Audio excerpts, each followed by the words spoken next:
Babadde ssaawa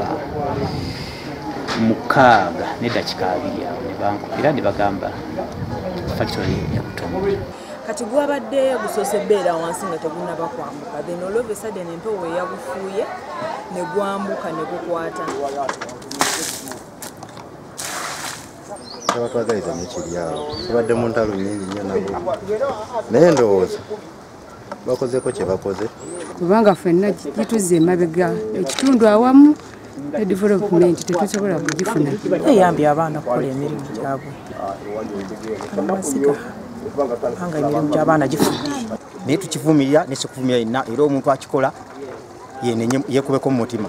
Jabba tubabuulira baitu n'abatuuse n'okunoonyereza naye nga kitwakazuulako kyekyo nti waliwo omuntu ayinza obba nga yakunyiga omuliro bagwatandise mangu era nga yabadde ekikola kye kyakola ng'akimanyi.